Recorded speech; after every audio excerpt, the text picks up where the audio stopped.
Hello and good afternoon. So welcome everybody to for what's coming today to what is our first panel event, engaging with experts to discuss the issues facing our industry today. We are live streaming, as you may have seen, this session this afternoon, and as such, we have online BSL sign interpreters. And if you're watching online, and welcome for those online, including our colleagues in Ontario, if you're watching online, need the BSL interpreter, then please add them as a PIN. Okay. So as I say, thank you for coming today. It's great to have you all here. Great to see faces old and new. Or I don't mean old, I mean familiar and new. So welcome to you all. Bali has 1,000 accredited members, and we're growing as we speak. We want to lead on ensuring that British landscaping is welcoming to all and delivering opportunities to all those that are interested in a career in landscaping and the wider horticulture sector. Everyone should feel welcome and feel like they belong. I believe that we're one of the friendliest industries in the UK, and I say that from my own experience from 10.5 years ago when I joined Bali, and I say it today, it's one of the most passionate and friendliest industries we've had. So thank you for that, those that have made that a pleasant journey so far. But it's not just the same for everybody. I'm keen that we lead the way on extending that feeling of belonging to anyone that would perhaps like to join the industry or maybe doesn't even know that they want to join our industry yet. I heard someone say that business can dismantle racism. I believe our businesses can dismantle all the barriers that they choose to dismantle, and we need to show the industry just how this is possible. We must be more diverse if we want to progress. And we spend so much time in the workplace, we should look at our own businesses and lead the way on the inclusion and belonging agenda.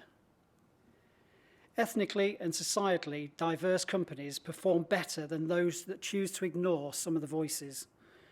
This includes landscaping and horticulture, and a landscaping company might feel that they're not able to employ a person with a physical challenge because this is a physical industry. I think, well, hopefully, Mark will provide us some powerful insight here today on that front. I think we're at the point where we can look at our business models and realise that if that person has the knowledge and a whole range of other capabilities, then please consider him, her, or them. For a role that does not need to the same level of physical capability, it becomes more possible when you start to think about it. I promise you, that's true. We're going to make some mistakes along the way, undoubtedly. I'm not worried about that, however, but we're going to start acting and moving forward rather than just talking about it. That's what today's about. So we want to work with our industry associations. We want to work with the SGD, the APL, the HTA, the RHS, and the Landscape Institute and beyond. And many of these are already engaged in this agenda. So today is about starting to take the action to make some friends, well, hopefully make some friends, and to consider all the possibilities there are. I'm hoping you'll join me in listening and then acting and tell us what you are already doing as well as supporting what we're doing. I would also like to thank our sponsors for today, supporting today. So Glendale Managed Services, Green Tech, and John O'Connor Grounds Maintenance. And I'd also like to put out a special thank you to Tessa Johnston and to Adrian Wickham for being brave enough to pick this agenda up and run with it, for making today happen, as well as supporting the supporting team at Landscape House. So, welcome everyone, and welcome to our panel. So, we've got Manoj, Flo, Ekua, Mark, Helen, and Ashley. So thank you for doing what you're doing today. Welcome to your hosts also, Bali board members Paul Downer and also Adrian Wickham. Thank you for listening. Thank you for listening to me drone on at the beginning, as always. And please join us afterwards for some refreshments back downstairs if you were able to join us before the event earlier on. So thank you very much, and I'm going to hand over to Adrian and Paul. Thank you.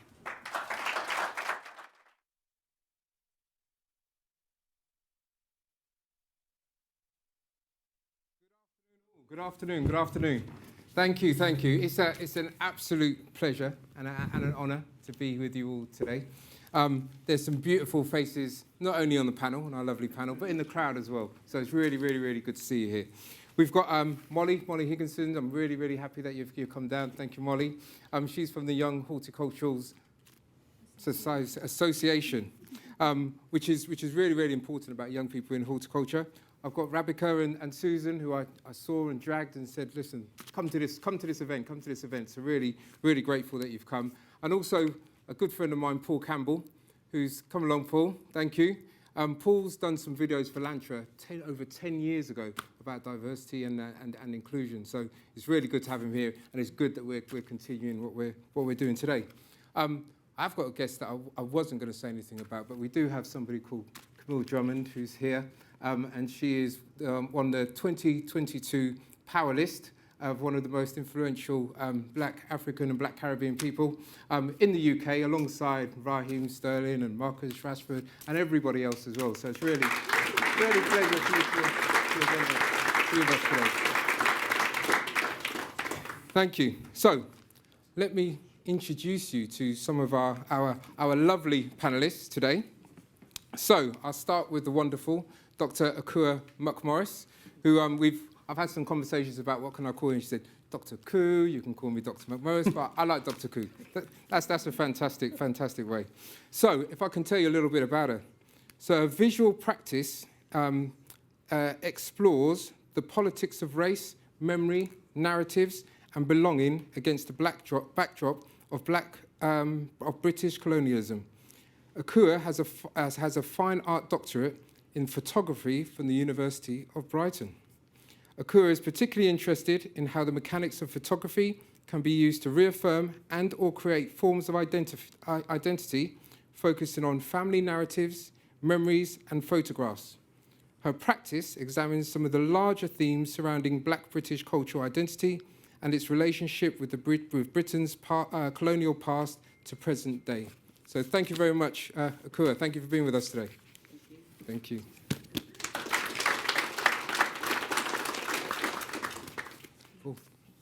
Thank you, Adrian. Over to me now. Our second panellist is Mark Lane, sitting there next to Ekua.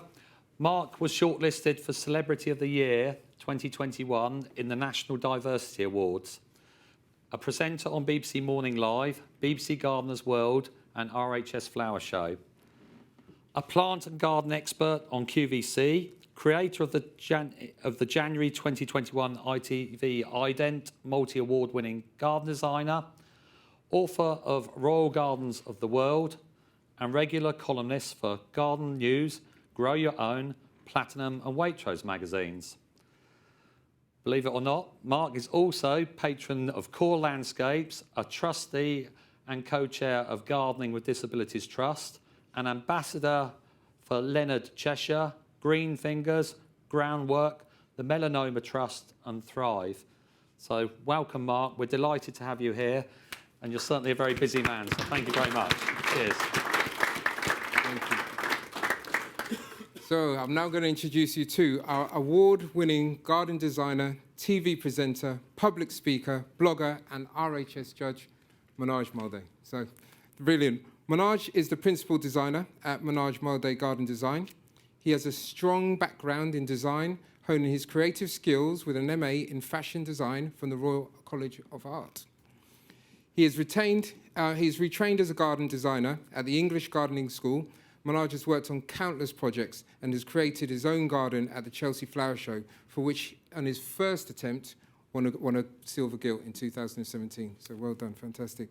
Manoj now works on TV, where he presents On Your Garden, Made Perfect. Manoj has sat on numerous panels and is passionate to increase diversity and inclusion within the industry. Thank you and welcome, Manoj.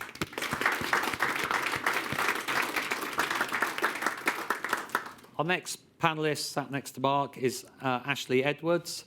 Ashley is head gardener at Horatio's Garden, London and South East, at the Royal National Orthopaedic Hospital in Stanmore, where he manages and lovingly cares for the garden, which is used as a sanctuary by patients with spinal injuries. Horatio's Garden is a national charity creating and nurturing beautiful gardens in NHS spinal injury centres that are fully wheelchair accessible. Ashley also runs horticulture workshops for patients, offering a chance to learn new skills and spend time outdoors, taking in the benefits of nature. Before working at Horatio's Garden, Ashley was gardener in charge at Strawberry Hill House in Twickenham. Working through the national lockdown, he witnessed firsthand the positive impact and necessity of public green space for the community. Welcome, Ashley.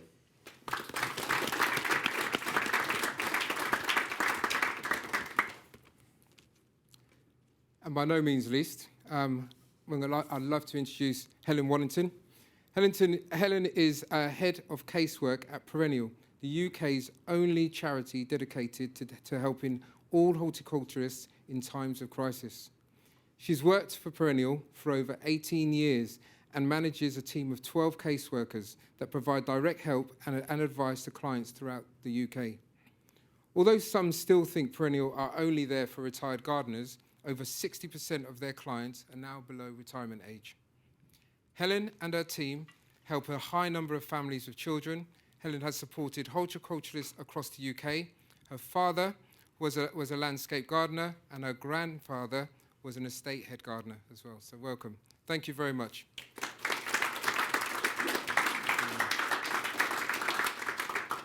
And finally, I'll seek for not... Nice little introduction there. See, the encore for the last member. That wasn't supposed to happen, but it sounded quite good, actually, but it knocked me off my stride. Sorry about that. I'd like to welcome Flo Headlam. After nearly 20 years working in charities, Flo decided it was time for a change and studied at Capel Manor College in Enfield for 5 years. Flo now enjoys an extremely fulfilling career, creating and developing a wide range of private gardens. Flo was on the BBC Gardeners' World presentation team from 2017 to 2019. Flo loved being part of that institution and being able to travel around the country and connect with so many passionate horticulturalists. Flo is currently filming for the BBC Garden Rescue 2022 series. I think we'd like Flo a warm welcome as well. Thank you. Is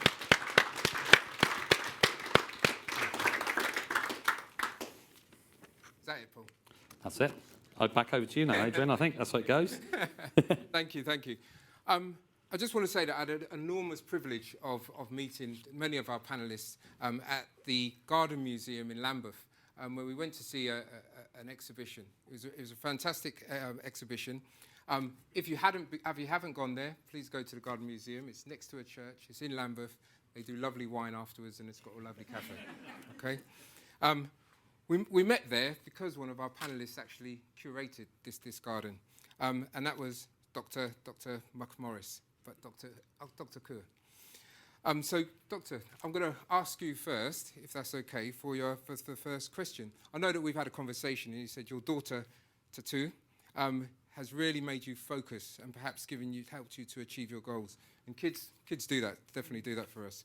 But in regards to your Sowing Roots exhibition, can you describe what it was like curating the exhibition and what it's about? Well, first I have to say, it wasn't just me. Oops, sorry. I had the benefit of working with Elizabeth Cooper and Janine, who is the head of learning at the Garden Museum, and other people. It was good fun. I learned a lot. I have to also disclaim the fact that I am not a gardener. So that was... it was interesting to find myself in a position where I was working with people who knew a lot more about gardening than I knew anything. But what was wonderful was getting to know the participants. We're very lucky to have Carol Wright today, who is also one of the participants. But it was great because we were able to bring young people from Lambeth and train them to conduct oral history interviews. So it was the young participants that did a lot of the interviews with our gardeners. We met people from all over the Caribbean. some who were born in the Caribbean, some who were born in London, who spoke about their different experiences in gardening. But no, it's really important. It was a really important experience, and the opportunity to curate or co-curate an exhibition like that was really exciting. Yeah. Fantastic. It's about the Windrush generation, the garden. So again, really topical and interesting. Do you think that the Windrush generation was seeking some form of belonging through gardening?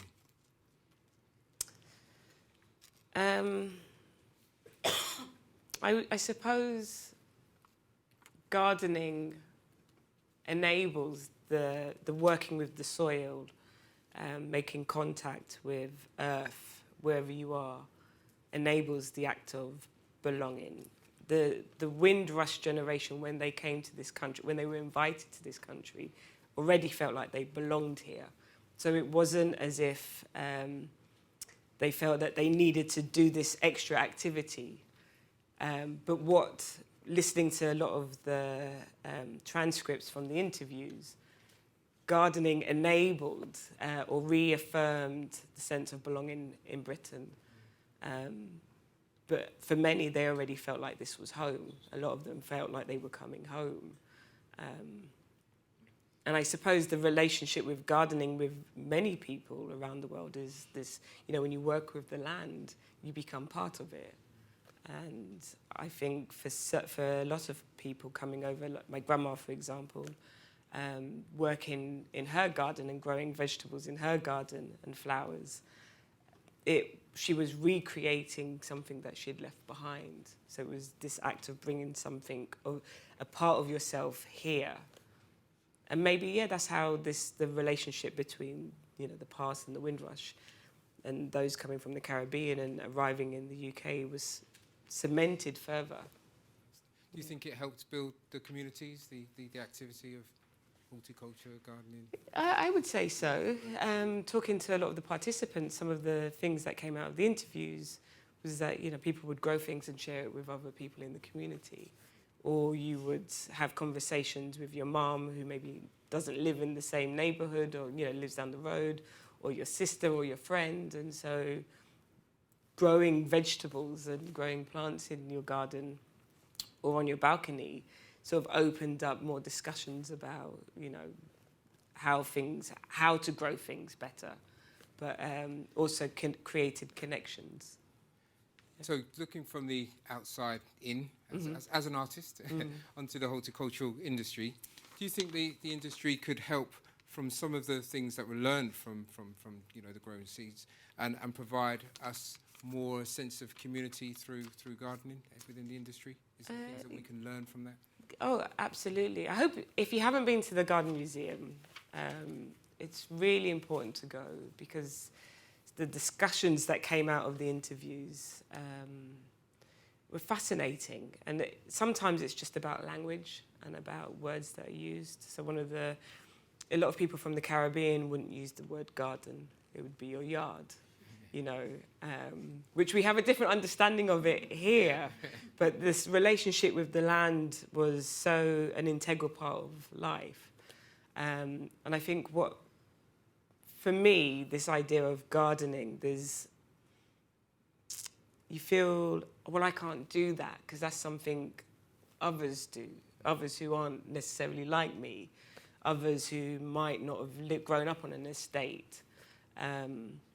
So I think the language that we use around talking about horticulture and gardening there's an opportunity to sort of break down barriers through language, and as well as experiences, opening up people's spaces to say, actually, we can all work this land together, whether it's a little green space outside your estate or it's, sharing your garden space with your neighbour. Yeah. Excellent. So really, you can clearly passionate about putting the garden together. It's really, really a fantastic space. Sorry. I completely agree with what Ekua is saying, but I'm going to speak from my experience, and actually I can resonate with all of that when I came to the UK as a child. And I think that certainly communities who came from abroad, gardening was very much about sustenance and keeping their families going. And it still is in many of those countries. It's about growing food and feeding your family. It's not necessarily about growing ornamental plants, although they do. But food is one of those things that really helps to break down barriers. Because I remember as a child when my brother decided he was going to actually dig a vegetable patch up in our garden at the back. We started growing things like fenugreek and coriander and mooli and stuff like that. And then my mum would use it in the cuisine that she was cooking. But then it was about, oh, go and give some of this to Mr. and Mrs. such and such next door. And then your conversations start happening. You start creating relationships with your neighbours. Barriers break down. You start talking, you become friends, you know. And I think that's what the Windrush generation are used to, and this connection that you talk about, you know, that you're growing food that actually reminds you of home. So you're also trying to keep that connection with your roots, pardon the pun, alive, you know, because you've still got granddad and grandma who might still be living abroad. And so it's reminders of home as well. Although you've set up home in this country and you treat this country as home, you know, in your heart, you still want that connection with, and you want your children to have that connection with what you've left behind.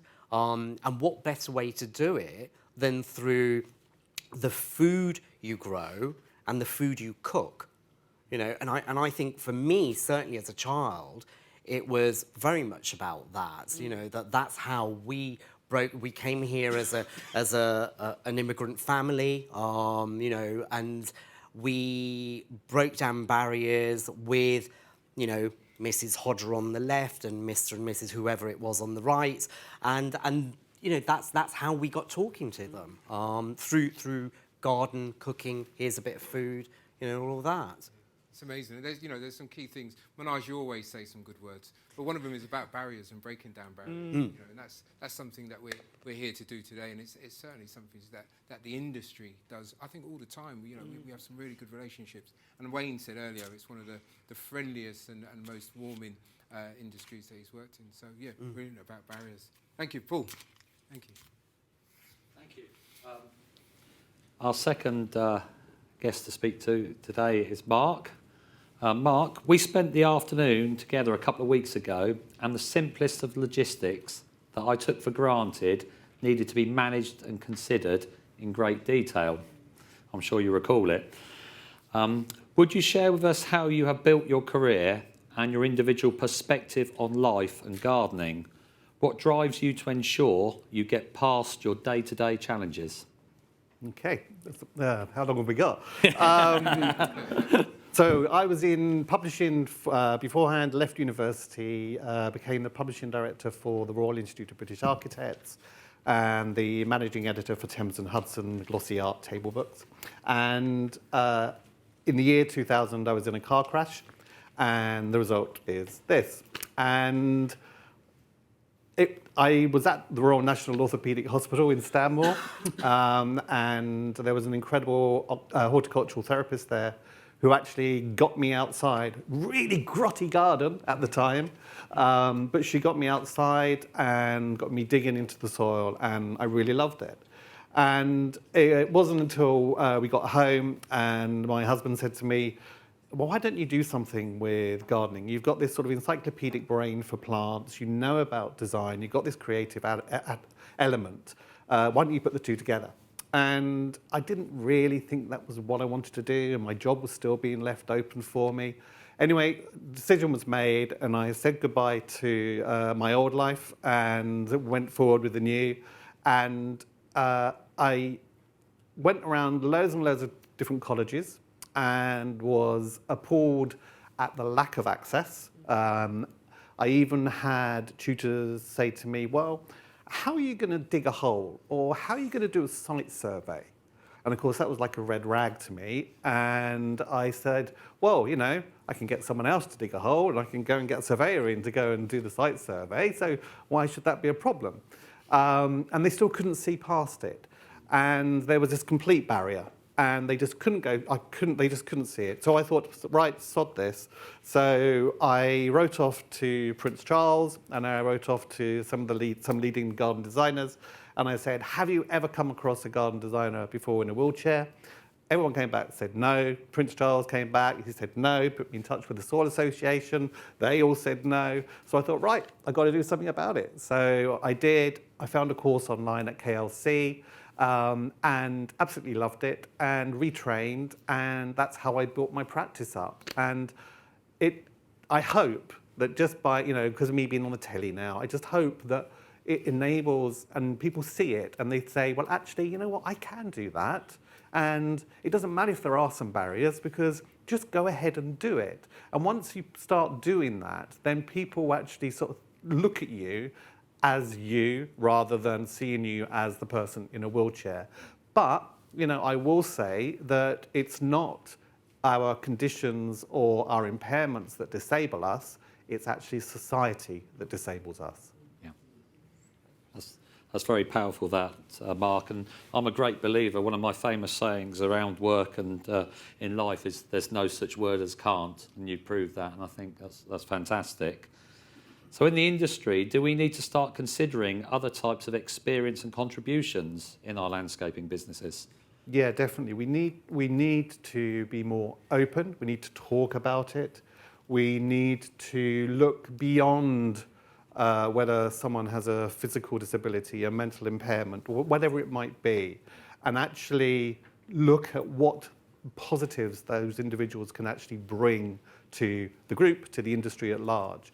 And, you know, throughout the whole of my disabled life, I've always had to adapt. So, you know, if I say to you that just getting up in the morning, I have to think about 7 or 8 stages before I even get to the bathroom, you know, I have to plan that every single day. So if we know that there may be individuals out there who have to do that in the workplace, then the actual workforce have to understand that and therefore cater for it. So hopefully, you know, just by sort of keep on doing it, it will make a difference. Yeah, brilliant, thank you. So should we consider, I think you've half answered this actually, should we consider the whole team in a business, not just an individual's proven contribution to the business income stream? Is it important to be more than just what the financial bottom line is? Definitely. You know, you're not a workforce, you're not a company without your workforce, and you're not a workforce without your individuals. And those individuals should be as diverse as possible, because I always say to people that I have a unique perspective when it comes to life. You know, I used to walk, I know what it was like to walk. Now I'm in a wheelchair, I see life in a completely different way. And if we can just educate people, and it's about businesses it's actually businesses actually having the nerve to raise the barriers rather than just keeping the barriers there. And also to make sure that they are open to being questioned and being sort of put on the spot and say to them, look, you need to actually do something about this in order to make a difference. Yeah. And, you know, of course, you know, I know everything comes down to money at the end of the day, but, you know, there are ways that you can adapt your workplace and the ways you can adapt your workforce, but it's just about understanding and education. And the more we can do that, then hopefully those barriers would lift. Yeah, I feel we definitely need to break down, you know, almost the ignorance of it, really, isn't it, at times? Exactly that. And finally, should we now be considering what people contribute to the purpose and vision of our businesses? What are we not doing to support that wider pool of talent? So quite a harder one there. Yeah, well, I would say that there's still a whole load of bias and prejudice. There's misconceptions about what people can and cannot do, especially when it comes to people with disabilities. And it's a big question. of course, we are all individuals. We all have our own talents. We should be tapping into them all. And we should be embracing them all, because it's that diversity which actually makes the workplace and makes the creativity that we produce exciting. And just by having someone who might be from a different background, may have a disability, who might just see it in a slightly different way, makes other people start thinking as well in a slightly different way. So that's tiniest thing can make a huge difference. Yeah, that's a very good point. Thank you, Mark. Thank you. I'm moving on with Ashley now.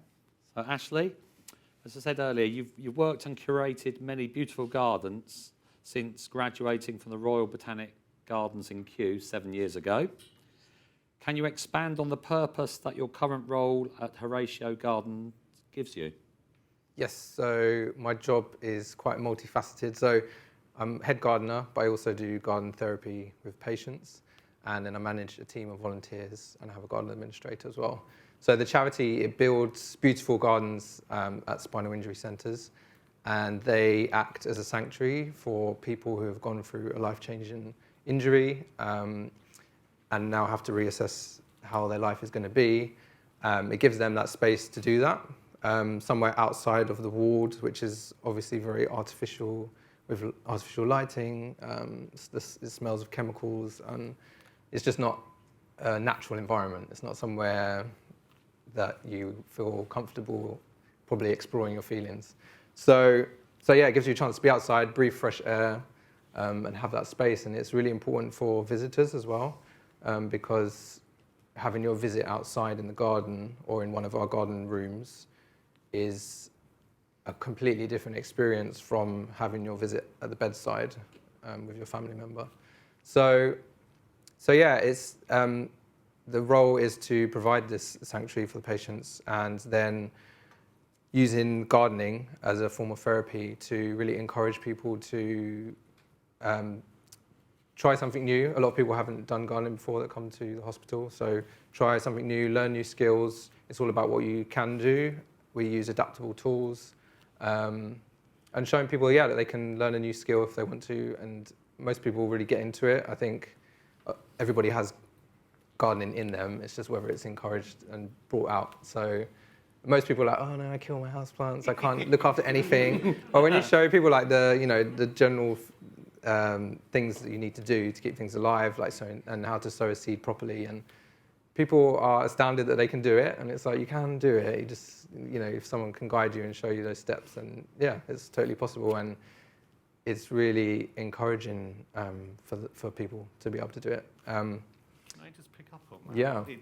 Just from my own experience, exactly. when I was Have at the Stanmore, yeah. was that you sort of get, and I know this is a natural thing, especially when you're in ICU units, is that you get this sense of delirium because you have no idea whether it's day or night. You don't know, whether it's bright outside, whether it's dark. You just have no idea. So just having that outdoor space where you can get your hands into the soil and feel good makes a real difference. And it's quite incredible also the fact that, I call it my green pill. Whenever I go outside, it's like I recharge my batteries.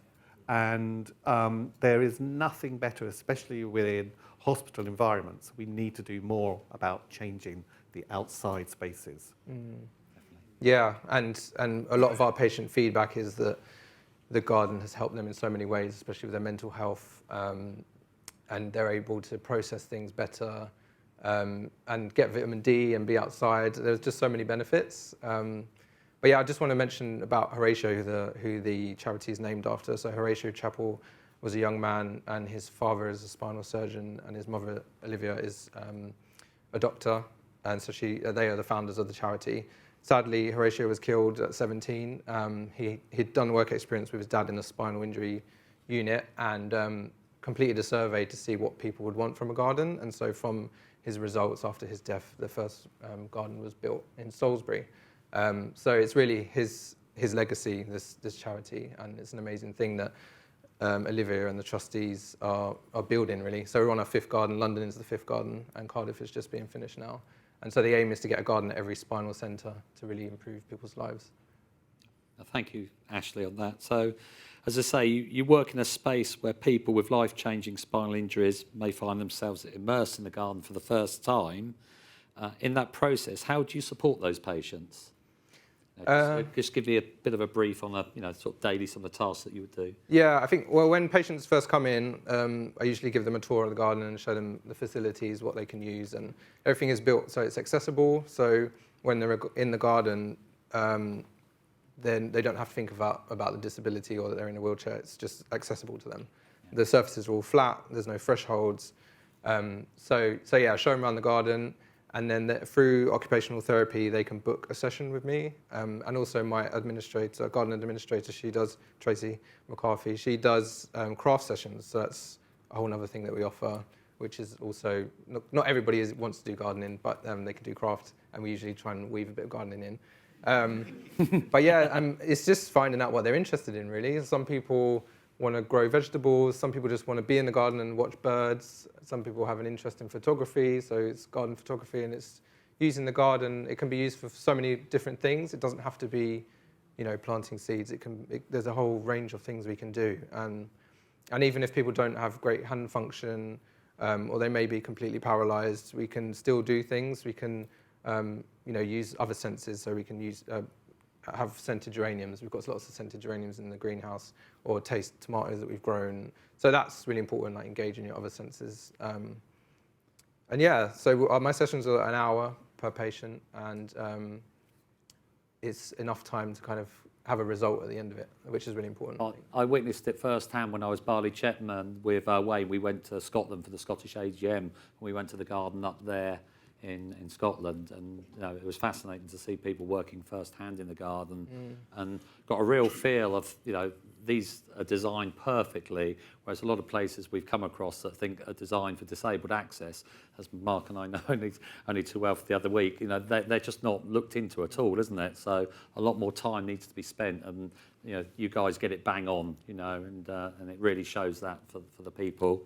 So just a final question. Is gardening something that can cut through barriers regardless of their background or starting point in life? I think it's a great way. It is a great way to break down barriers, and like we were talking about earlier, with growing food is always a good thing, I think, because you can talk about people's, like, what do they eat at home if they're from a different culture, like what do they grow. So then I always try and order seeds that they're used to and something that they can connect to with their heritage. I think it's really important. And so, yeah, but I think the main thing that I find is a lot of people that come to us are from London, but we serve the whole of the southeast. And a lot of people don't have gardens, so they've never grown anything. They've never had the opportunity to. So that's, I think, there's a real barrier there with class, like people that don't have money to own a garden, and it's the minority that have access to gardening, really, because of their wealth. And so it's great that I can try and help to break down those barriers by introducing people to gardening if they've never done it before. And hopefully they're usually pretty keen to carry it on when they get home. So even if they don't have a green space, I try to encourage people to be able to grow things on a windowsill, and I link it to the situation they will have at home so that they can continue. That's brilliant. And thank you very much, Ashley, and keep up the good work. Well done. So back over to you, Adrian, now. Okay, this one is for Manoj. But before I ask the question, I just want to say that we were trying to set this up, Tessa and myself, and she said, right, we need to get some really, really, really good panellists to make it really interesting. I said, brilliant, let's do that. She said, we're going to get Manoj. I said, Manoj, that gentleman on TV. How are we going to get him on there? He goes, no, we've got to get the really, really, really good panellists. So we set up a call. Oh, God. And we set up. Adrian, we got 6 really good panellists. We had to get. You haven't asked him the questions yet either. We had to follow on with the rest of the panellists. We set us bar high and we had to continue. So we sat down and we had a video call with Manoj. And I just wanted to say personally that I was really impressed with your enthusiasm to this. You were the first panellist that we spoke to. And it's just that you drove us as well, Tessa and myself, and you've been really inspirational to me, and the fact that we've got the rest of the panellists, and you've been really encouraging the things that we've been doing. So I'd just like to thank you personally for that, and yeah, you truly are driving diversity within the industry, so it's brilliant. Thank you. So before we started your MA in fashion design from the Royal College of Art, can I just take you back and just ask you about school and how was that and how supportive was it for you? Awful. Hated school. Absolutely hated school. I came to this country, I had to learn to speak English, although I spoke English, but not great. Had to learn to speak English. Actually, infants wasn't bad, primary education wasn't bad. Secondary education was a nightmare. I hated every single minute of it. I always knew that I was different from the other boys. And I was bullied at school. Couldn't wait to leave. But I wasn't going to let that eat me up inside. I was gonna move. The way. Sorry, I'm going to well up in a minute. The way I was going to live my life was I had to set my own goals, and I had to find a way to carry on. Being a gay child, and an Indian gay child at that, living through racism, LGBT bullying, had a profound effect, and not being able to tell my family that I was gay, knowing at the very early age of probably before I even hit my teenage years. But I'm a bit of a fighter, and I don't give up. And yes, I went through the bullying and I went through the racism, but actually every step of the way, I knew that one day I was going to live my dream. And that's what I would say saw me through. And I just carried on. I wanted to go into fashion. My dad wouldn't hear of it because Indian boys were not supposed to go into a career like that. They were supposed to become a doctor or an accountant or a solicitor, or at best an architect, but no, not me. So I had to find my own way without the support. My mum was very supportive, but my dad less so. I had to find my own way of what course do I do, find out the information, how do I enter college to do a course in fashion design, then continued on to doing my my degree, and then went on to doing my master's. And actually from there, when I went out into industry, the rest is kind of history, because actually I came out of that nightmare in a very positive way, and 18 years later became creative director in fashion. After 18 years, left the industry to go back to school and start again and hit the horticultural industry. But actually saying that, I always thought that actually horticulture is a lovely industry, no issues. Actually, there are issues. We all know that there are issues, and there's no denying it. Fashion less so. It's a cutthroat industry, but I haven't experienced the things that I've experienced in horticulture. Again, I don't want to put a downer on that because that's not me, and we're going to find a way forward with this. But yeah, I was quite shocked because for me, gardening's for everyone. Yeah. And so therefore, race, creed, colour, ability, disability doesn't come into it. And that's what we're here to discuss, and also, at some point, to knock out of our industry, which is exactly what we're going to do. Yeah, brilliant, brilliant. Just talking about that, and I guess we look at the recruitment side. Do you think that we should be recruiting individuals around our values rather than their exam results and social background and or their unblemished CV? Yeah, so I've made some notes on that because I really wanted to get these points across. If you don't mind, I'm going to actually read some of this out.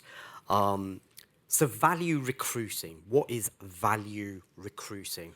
So it's about a candidate's values, beliefs, and behaviour that aligns with the company's. A positive outcome can only be achieved if the organisation's morals and ethical values are positive. As people who run our own businesses and our own organisations, we all believe that we have high morals and ethics. We would all consider ourselves to be compassionate, kind, and inclusive. But are we?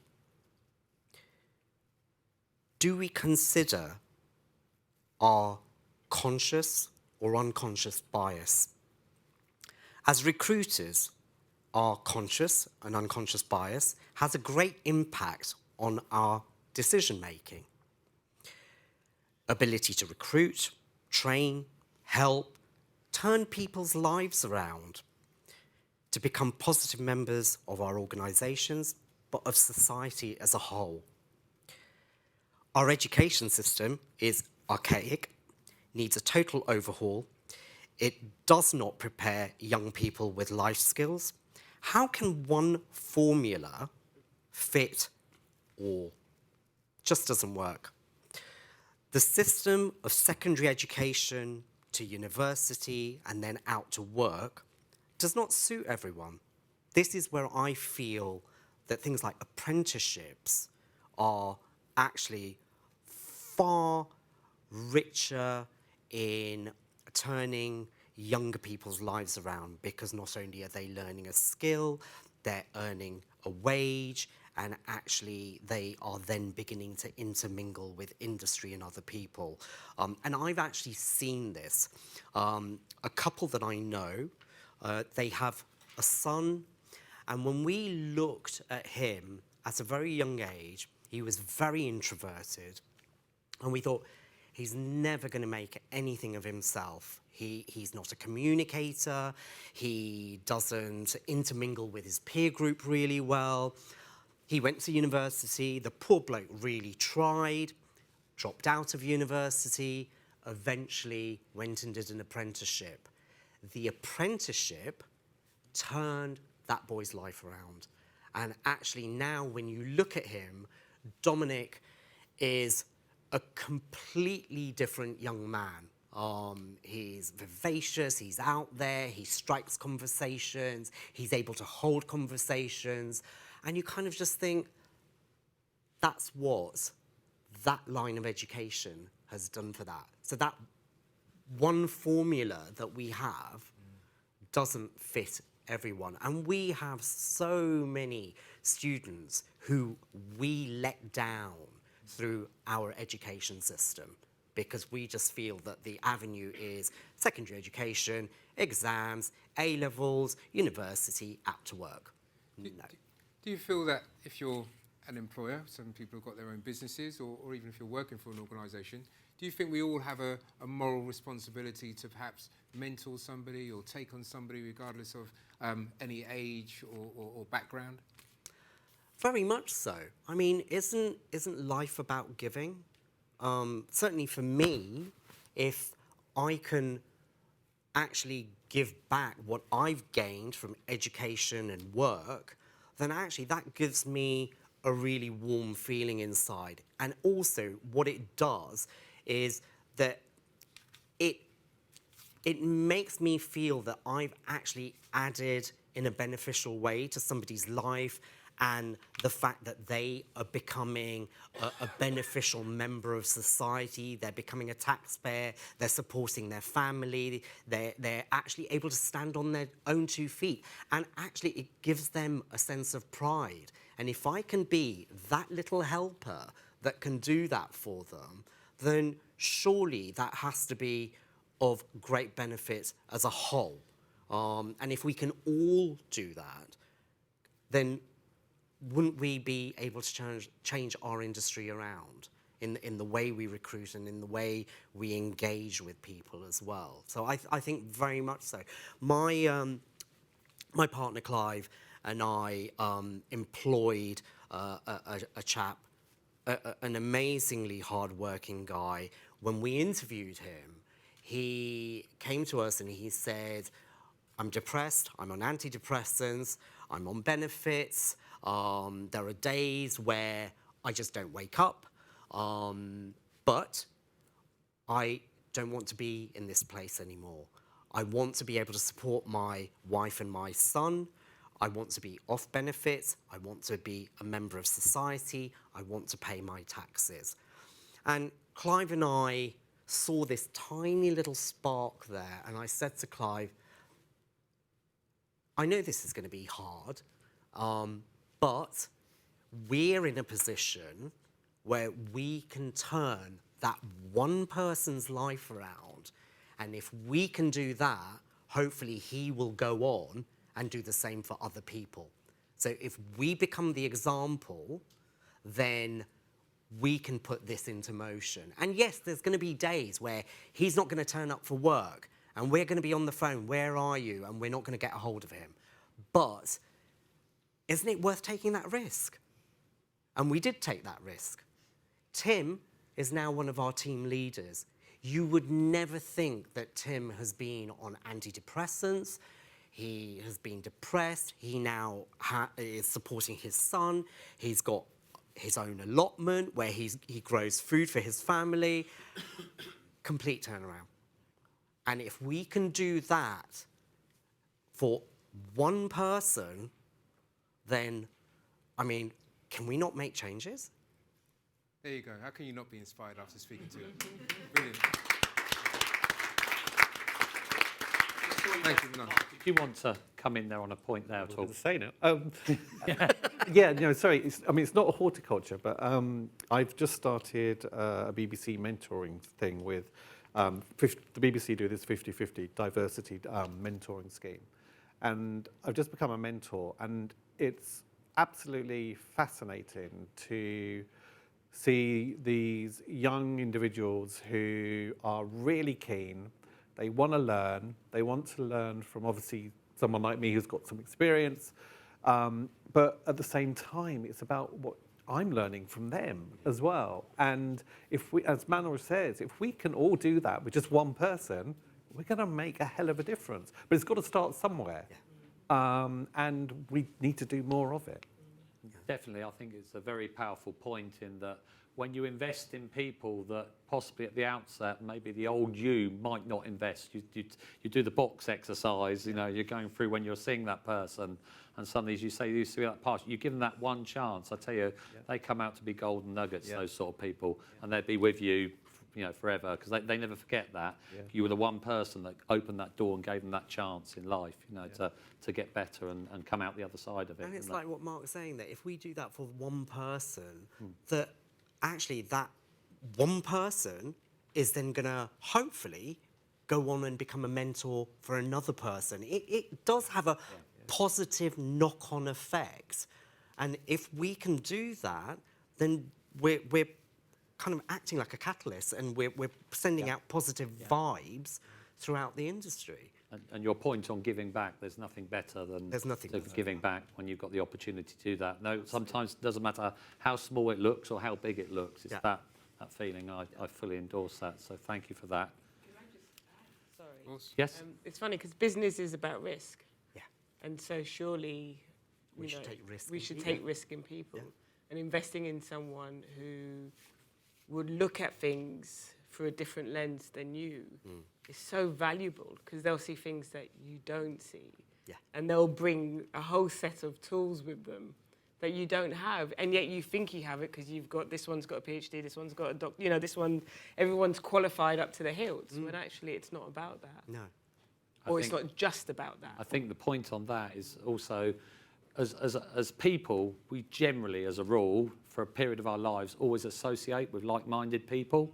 And as soon as you can break that down and go outside of that, and it is just, often it's subconscious, isn't it? You don't even realise. It's only when you think about it. But then when you think, no, I'm going to change, I'm going to spread my wings a lot more, and then you get so much benefit from that. Sorry, Adrian, I think Listen, no. it's over to me now, isn't it? I think it is, yeah. All right. Bit awkward, I'm to the side of you. Sorry, so I've got you next, Flo. So, Flo, you started in the world of professional gardening as your second career in 2012. You have worked on private gardens as well as several community gardens. You also did several seasons of Gardener's World and are currently preparing your second series of BBC Garden Rescue, as I said earlier. There can only be positive outcomes from shows like Gardener's World having diverse partners. I'll get there in the end. Who wrote these slides? I did edit it, didn't I? Yeah. This is the killer one. Bear with me, it'd be worth it. Honestly, we're going to get there in a minute, aren't we, Flo? Yeah.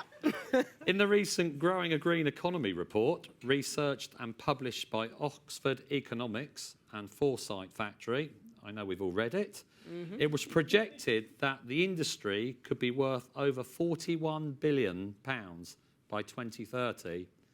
It was 28.8 billion in 2019. How can the industry appeal to a wider pool of talent and at least highlight to the potential talent the variety of roles in horticulture? Well, I think, yeah, it's a good question. Yeah, sorry long, about that. long Sorry about preamble. I'll have some water now. Yeah. For me, I think having done, you were talking about mentoring, and actually, when you gave me that question, I was thinking about how you get the industry out to a younger audience and engage young people. So I've been working with this organisation called Urban Synergy, and they take professionals into schools, year 6 and year 10 mainly. And we talk to young people, we do a little presentation, and then we have, it's like a little round table thing where you have 6 minutes, a bit like speed dating. You sit for 6 minutes and they ask you questions, you ask them questions. And, you know, we get to meet young minds, and, you know, they've met me, they've met a pilot, they've met a judge, they've met, you know, a technical guy, writers. But it's at that stage where you see, you know, the twinkle in their eyes, and you think that's the stage to get them, you know, when they're just coming out of primary school, or when they're just thinking about their GCSEs and they're also thinking about a career. I think that's the time to get in with young people and sell your industry, sell your craft. You know, you were saying you went into schools and you do practical stuff. So it's not just, oh no, I can talk about being on the telly and I can talk about, you know, my journey, but it's like, well, this is, you know, take something practical into them so they see how, you know, you could be involved in horticulture and it's dynamic. I think you have to sell the dynamism of it. You have to show that actually, yes, women are involved, black women are involved, you know, men are involved, you know, just the whole spectrum. And yeah, I think for me, it's about getting young people in, selling it early. That's great, Flo. I can resonate to that with Go Landscape. As an ambassador, I spent the day just before lockdown, when it was nice and hot and sunny, an Essex Schools Careers Day, where there was about 1,000 children come from various schools to Highlands Park in Chelmsford. And for my sins, I got the task of going back to my earlier days and doing paving demonstrations. Tell you, I have to lay in paving today and explain to all these guys and girls how the construction all came together, the build-up of it, and laying the same 5 slabs about 4,000 times over. It felt like I got home, I ate my dinner like that, I tell you. So it was crazy. But the enthusiasm for the children and that sort of thing, and then just finding out what they wanted to do. And it was quite interesting. A lot of them had an interest in the wider sort of horticulture and growing and what they did in their gardens. I think they're more aware. So, Mark? Can I, just saying, actually, you mentioned about the figures of 40 billion. The disabled field, we actually contribute 243 billion to this country. And I know, and people don't actually understand that. And 1 in 5 people in the workforce are disabled, and yet disabled people are on lower salaries. On average, they have to have an additional £583 a month in order to live, but they don't have it because they're on lower salaries. So, disabled people contribute a huge amount, and yet we are still seen as a burden. We're still seen as a problem. But again, going back to what Flo said, it's getting those young minds actually involved to make that difference. Yeah. I also think that I think the young minds are actually quite open. It's the people who educate them that we need to change.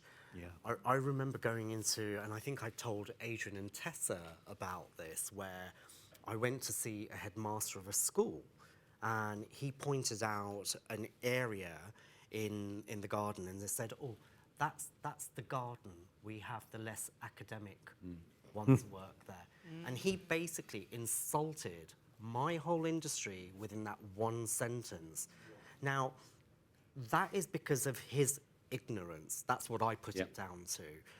Because as an industry, I know as a designer, and I'm sure Mark and Flo will agree with this, we as designers need to be aware of science, math, engineering, creativity, and all of those different areas of industry. We're not thick. No. Multi-skilled. We're multi-skilled. Multi-skilled, yeah, definitely. I've got an MA to my name. If I was thick, I wouldn't be sitting here. And it infuriates me that actually educators think like this, that gardens are for the less academic. Yeah. That's absolute rubbish. And, this industry contributes a huge amount to our economy. If we were all thick, why are we contributing so much to the economy of the UK? Well, we spoke about it earlier, didn't I? I experienced the same stigma with a careers advisor. If I'd listened to them, I wouldn't be here today, and I wouldn't have spent the last 32 years in a fantastic industry with, on the whole, fantastic people. So I really endorse that. We've got to change it at that sort of level, and they don't understand the industry. The only time a lot of them understand the industry is when they have their garden or a project done. They say, "Oh, I didn't realise there was so much into it." You're 3 weeks into the project and you haven't started building yet. Well, just on that manner of thing, it's not just designers that aren't thick, but the landscapers aren't thick, and they understand a lot about construction. Don't get me wrong, Jim. When I'm talking with designers, as in, because obviously I am a designer, but yes, as an industry as a whole, we're a highly bloody educated bunch, and so therefore don't assume that we're all thick. And that's what really annoys me. That educators who are educating these young minds think that our industry is for those who are less academic. No, it's not. I'm sure a number of people in the room would just have had that phrase, "Oh, you're just a gardener," isn't it? That's come out many a time, back in the day, and it's precisely still there today. Just to get back onto track, Flo. Oh, there's more? Well, yeah, because you did say one on the first one, and I think we've touched on this a bit. So I'll give it to Flo first, and then it can go to the rest of the panel briefly, because I'm sure we're running over time on this part of the day, which we said we would, didn't we, Adrian? Absolutely. How can we be more welcoming to all? Well, I think everyone's kind of touched on it, really. Yeah. I mean, it's about support for staff. I mean, if you're going to have a diverse workforce, then you need to support them across the board. And that is whether it's mentoring, whether it's, the right sort of people in the team, whether it's, hours that they work, flexibility. It's about you investing in every individual according to their specific needs. And also within your business, it's about your company culture, isn't it? Yeah. It's your attitudes and your behaviours of what's acceptable, what you're going to tolerate, and be open, and transparent, and practice what you preach from the top down, isn't it? All the sort of cliches that come in that, but it comes from an embedded culture, isn't it? That sort of thing. Yes, as well. definitely. From my point of view, it's ableism. Yeah. This whole thing that, discriminating because you're just aiming those things for able-bodied people. The typical example of that is a building which, doesn't have a working lift in it, but they've got stairs. So therefore, that's okay, because people can get up the stairs. But along comes someone in a wheelchair, but they can't get to all the floors. So therefore, you're being discriminated. That's ableism. Yeah. So, that we've got to get rid of all of those isms. And that's going to take time. Yeah, definitely, Mark. Thank you for that. Pass back over to you now, Adrian. Thank you. Thank you. Last but by no means least, I got that wrong the first time. Helen. So we've got last couple of few questions for you, Helen, if that's okay, before we go to the audience. So, Helen, you were key with some of Perennial's current thinking and strategy. After being there for 18 years, of course, you developed face-to-face home visits to those needing contact. Can you tell us how people find out about Perennial and what they can offer in terms of support to those that are within the horticultural industry? Well, it's very varied. One of the problems we have is that we are a best-kept secret. I've got to say, if there's one thing the pandemic has done for us, more people know about Perennial than they did perhaps back in 2018. So we try to have a heightened presence on social media. We have a heightened presence within Perennial partners, the trade associations. We've done a lot of work during the pandemic, particularly trying to get the information out there. But we've also turned it round and looked at where do people try to get information, where do people go for advice and support. So over the last 18 plus years, we've been working on that. So we also work with local government and central government. So Department of Work and Pensions and Job Centre Plus. So when somebody's trying to go into work as self-employed, they'll have the information there on their database. When somebody's going in for access to work, they'll have our information on there. And we get quite a lot from the Job Centre, you'll be surprised. We also get referrals in from social services, from colleges, student support. So it's very varied and right across the industry, local government, local voluntary organisations, anything, even victim support. We got somebody in from victim support only last week because they'd had all their equipment stolen out of their van. It's so easy to sell horticultural equipment, and you can't work if you haven't got it. You're a one-man band, you're self-employed, no equipment, what do you do? So we get referrals all sorts, but we'd like everybody who works in the industry to know about us. And we do cover the whole of the horticultural industry, which is incredibly diverse. If you think about landscapes and your tree surgeons and the nurseries, the roll parks and gardens, the man who's got his lawnmower in the back of his pickup, it's very diverse. And we need people to come to us. We're not just about a crisis, we give advice and information as well, which was extremely at the beginning of lockdown. We gave out a lot of advice there, in English as well. Okay. In regards to the diverse industry, how do you guys work with stakeholders to get your broadest reach? You spoke briefly about sort of the job centres, but are there other stakeholders that you work with? Yeah, we particularly work with housing associations, social services, citizens advice bureaus, the Trussell Trust, that's a food bank. We work with all of these, all the places. We try to take a step back and think, if you were in need of anything, whether that's food, advice, support, where do I get training? Because I can't afford to pay for it, but that's the way of getting a better job. We look at all those aspects and then went in to be able to go to there. So almost taking the information out there so people could go in and get it. Because if you're self-employed, not everybody works for big companies where we can get that information into. If you're working by yourself and isolated, you're not going to get that information through newsletters, through attending trade events.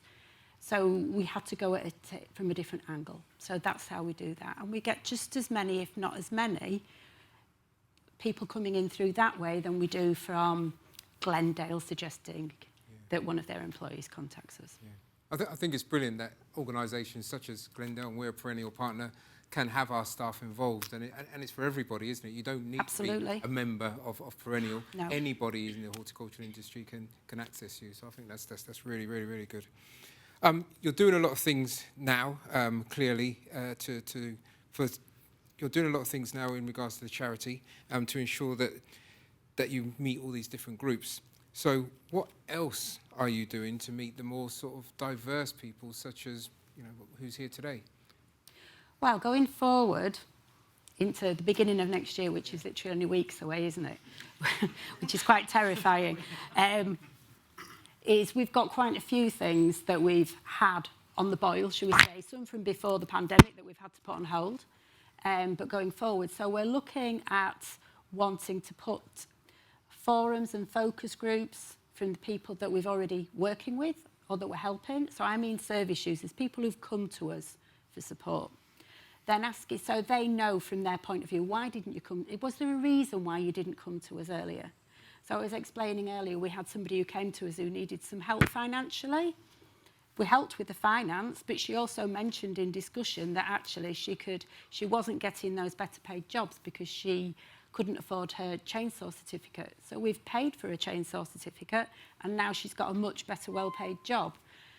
And that actually means that hopefully in the future she won't need us, and actually that's the best result that we could have. So we want people like her to be able to fill in, talk to us about how did you find us? What are the barriers of people finding us? So if we can have it from them, and then hopefully we can use that information to be able to get that information out there. So clearly I'm looking for volunteers. Yeah. I mean, it's a brilliant charity, you know. And I have to mention you, Kate, because Kate came and saw us and signed us up as a partner. But one thing she did say was, take a card for you and take one for your friend. So I always had two, and that's the thing, you know. If you don't know about it now, then certainly look it up. But then also tell people, really share the knowledge. So thank you very much, Helen. I guess we're going to questions in the audience if we've got enough time. Are there any questions? Yes. We have. Yes, we have. Excellent. Good news. I'm just a bit worried about this speaker. It's trying to shoot me about 3 times in the last 5 minutes. Sorry, I haven't developed a nervous twitch from being up here today, but I've obviously got too close to it, I think. Sue. Oh, thanks, Adrian. Hi, I'm Sue Morgan. I'm the CEO of the Landscape Institute. We're the professional body for landscape architects, designers, landscape planners, scientists, artists. We've got about 6,000 members. Thank you, Wayne, for inviting me today. Brilliant panel, thank you. Touched on a load of things I'm really passionate about. I wanted to ask a couple of questions to the panel about skills and about apprentices. Just a personal reflection, I started my journey as an apprentice gardener. I was one of the last ones for GLC. So I spent a lot of my time with about 35 guys, actually, in Thamesmead, no women of that size. But then I've ended up, you know, with a long, tortuous career, but I've ended up back at home, I guess, in the Landscape Institute. But at the Landscape Institute, we have level 4 to level 7 apprentice opportunities. Sorry, can you hear me? They can't hear you online, so if you just press the button on the mic. I'm not going to start again though, right? At the Landscape Institute, we've got level 4 to level 7 apprentices. Yeah, we have really struggled to get our academic institutions to take on apprentices, despite the fact that a lot of organisations, registered practices, are really keen, because they recognise that we are, you know, pretty bad in the landscape industry profession as a whole of being diverse. So one question is, you know, how are we going to go about ensuring that the academic institutions are actually taking on and recognising that we've got an ageing workforce and we need to actually get new skills in, irrespective of diversity. We won't have anybody to look after our parks and gardens quite soon. And my secondary question is around a challenge, I guess, to us. We all have governing bodies, we have stakeholders, we have board members, etc., etc. If we're really going to make a difference, we need to have diversity in our boards and in our governing bodies. So the challenge here is we will be advertising for independent trustees quite soon. I would say please apply, because unless we change our governance structures, we won't actually get true diversity. So it's 2 questions there. One challenge, one question. Would you like to take the first question? None of you can say yes to that position until I've asked you for Bali, though. I'm joking. We're all working together. Who wants to take that one? Who can remember it? Academic institutions. Yeah. It's really difficult. Yeah. It's a good one, because you would never think that that situation would arise. You would think that companies would be hungry to be taking on these young students with fresh ideas, fresh blood. So again, I think it's the institution. It's the institutions, okay? Academic institutions to agree to take on apprentices who can train to get their degrees. Right. And we have a lack of academic institutions now that actually do landscape design. Yeah. For example, no Russell Group Yeah. does it anymore. They used to. So we have a serious issue, not just for garden designers, but landscape architects. Yeah. I think it's about money. Sorry. Yeah, it is. When I used to work at City and Islington College, and I came in as running an NHS project for no smoking. And the only way that they were able to get someone in was by match funding with the university. But the project then had to make sure that we engaged with the students. So students who were already studying other courses would then sign up to be involved in the project. And it was really useful for them when they were thinking about going on to higher education.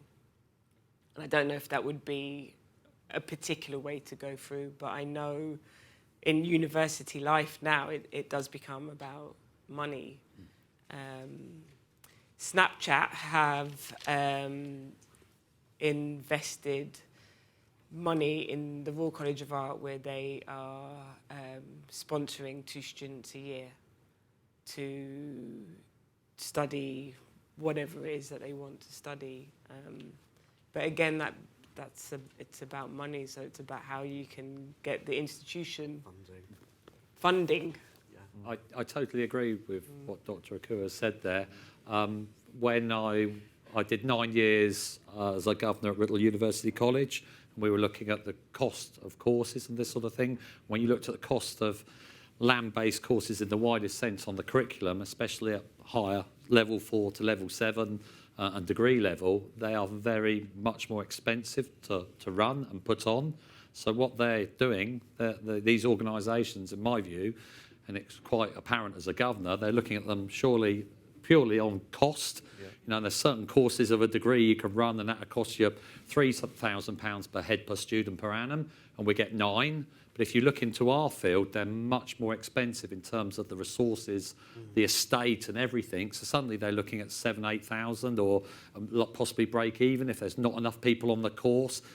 I'm sure it just comes down to basic economics, which is totally wrong, because you know, we need these people. We're all in the land-based sector where we are suffering with an ageing workforce and not getting enough young entrants in. I'm glad to see some in the room today. I mean, it's on. So going. Yeah. I was just going to say, like, from a... Sorry, Holly. Yeah, from like a young person in the industry, you know, I think a huge part of that funding and a huge thing that the way we're gonna change that is by getting into schools and making it a known career. I think, you know, we're trying to say, let's get more people to do apprentices and let's get more people to do college courses or university degrees that are to do with horticulture. But we're not going to change government's mind to put more funding into apprentices and things to do with horticulture if it's not a known career. You know, and that's something we were speaking about so much earlier. You know, I was exactly the same. I went to Pershall High School, and Pershall College is one of the most prestige horticulture colleges, and I didn't know it existed. And it was never an option given to me. No. And, you know, I wasn't academic, and I still wasn't even offered an apprenticeship, you know, and I was still forced to go to A-levels to try and do a university degree. And for me, an apprenticeship would have been a so much better option. And it wasn't an option. And I think, you know, that's something we've got to change before we're going to be able to change what colleges are offering. And I think that's something that's huge in our industry at the moment. You know, we go into schools all the time. I do a lot with YPHA. And, you know, you'll say to people, what is horticulture? And they don't have a clue. And then you'll say to them, what is gardening? Yeah. What does gardening mean to you? Who do you see doing it in your life? And they'll say, oh, I see my gran sorting her plants out. I see my mum and dad growing some vegetables. And you go, well, why aren't you doing that? And they're like, oh, well, I have like a Venus flytrap. And you're like, well, there you go. Yeah. You know, and it's getting them to understand that even just owning a houseplant or, you know, going in their garden to go and pick some salad to go with their dinner, that's a huge part. You are doing horticulture. And it's making that link And I think, the more and more we make that link, the more we get into schools and, like the little gardens they have in the corner, but making sure everyone's involved in that little garden and making sure it's maintained will change the way that educators see it and the way that we'll get more colleges to have that funding to be able to do apprenticeships. One thing I think will happen, by default, it become employer-led, because if you're short of staff, you've got to create staff by sponsoring young people to go through higher education system or an apprenticeship. And I know we've got people there's companies in the room today that have very good apprenticeship schemes here, and they've adopted that route. So it comes from the employer-led. The employers will pay, because without the people with ageing workforces, we've got no businesses. So their hands will be forced on that, really, And I think that's where it's got to come far more employer-led rather than the organisations. Can I? Can I just say one really quickly, because I got into horticulture when I started a garden centre, and so I was lucky because I kind of fell into that as a relative was working there. I got a job there, learned about plants, and then did my education from there. But places like garden centres, when they employ young people, they should offer funding for them to go on courses. My garden centre didn't offer me anything. I had to pay from my own pocket, for my own wage. Not everybody's in a situation where they can do that. So places like garden centres, retail spaces, why are they not offering money to go and do extra training? We're going to take a question here and then over to you, which I know we've ignored for a little while ago. That's all right. Second, have we got another microphone over there? Yeah, I did. So I'm Jodie Jones. I'm a garden writer. In fact, I've interviewed Molly about her excellent programme before. But given the theme of today, I wonder if the panel think there are any... I don't know. Is it on? It's on? Yes. Are there any specific barriers to young people from ethnically diverse backgrounds, or is this a problem of youth? It's definitely a problem of youth generally, but is it also a problem of specific groups of those young people?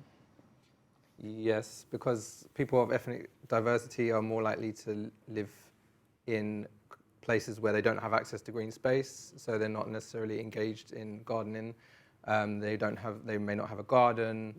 So all of these barriers, and it's also, a thing again about the economy and class, and all these things are barriers. And also, for me, it was representation. Like when I was younger, looking to get into horticulture, I didn't see any people of colour as horticulturalists on TV and magazines. I didn't see it in media anywhere.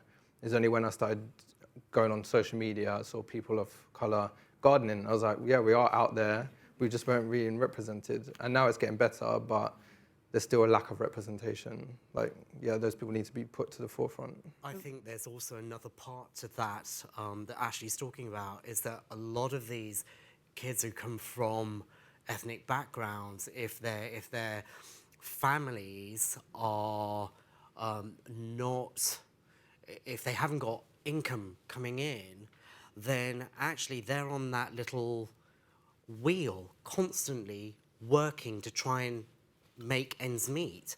So then taking their kids out to a garden and actually opening their mind up to horticulture and gardening and all of that doesn't become a priority, because their priority is putting food on the table, working, making money to actually support their family. So then that is where the difficulties start arising. So how do we then ease that burden to be able to make those families bring their children and their families to gardens that they can explore and enjoy, and then educate through that?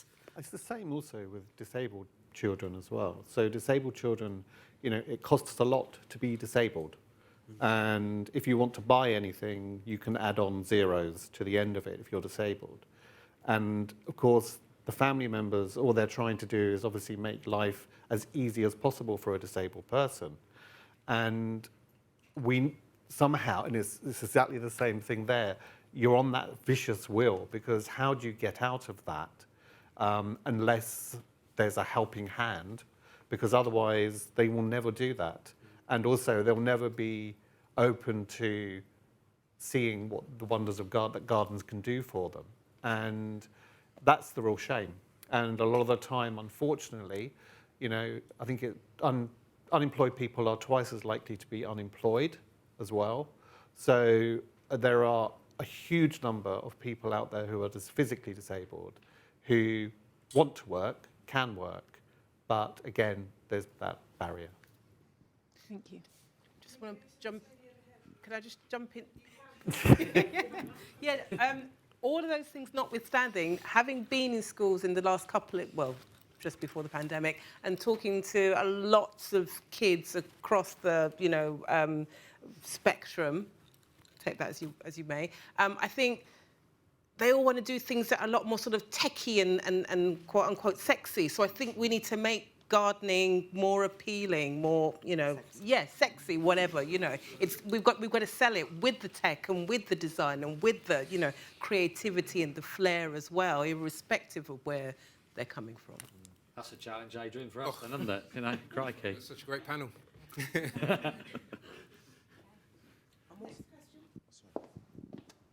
Can you hear me? Yeah. Right, I'm wondering if, as employers, we can all, not that I'm a big employer, I'm very much a very small operator, but as employers, shouldn't we be offering ourselves as like work experience mentors for children's work experience? Because my children, I've got an 18-year-old and a 21-year-old, and they knew nothing about only since I've come into it have they known anything. And I think if at school they'd been, offered the chance of a work experience as a gardener or landscape or something like that, it would inspire and bring them to start thinking about different areas they can do, and even offer, young people the opportunity to work during their summer holidays for your, employment, doing whatever's best that you can actually fit in. And I don't know how easy that's going to be. I don't know if that's something that Perennial can help figure out with the government, because there's going to be issues about insurance and things like that, and operating all sorts of things. But I think that's something that we might possibly be able to fit in somehow, as well as mentoring. It just helps us actually get our foot in the door of secondary schools who basically aren't interested in horticulture and know nothing, and act as if they know nothing and don't want to know because they're so heads down, let's get them into the university and whatever. Yeah. It's a real rat run thing, and I don't like it at all. I think it's horrendous. We need to open our eyes. It's interesting. I mean, we were talking about this earlier. There was an email that came round which was for people to sign up to sort of help and learn and teach young people to actually know what the benefits of our industry and what it is that we can do.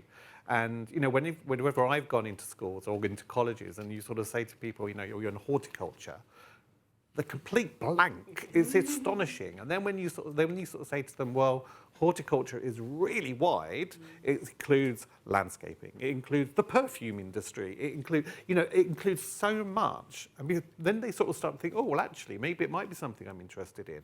But I totally agree. And it's interesting. I mean, I get quite a lot of emails from, again, physically disabled young people who say that, can we come and do some work experience? Can we come and just watch you? Can we see what you're actually doing? Just so that we can get some experience and just add it to our CV. But more importantly, is to just see what the industry is like. And I think that we need to do more of that as well.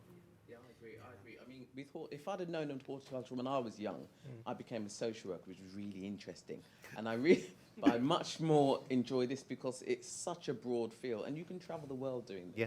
The sky's your limit doing this career, and I don't know why it's now out there.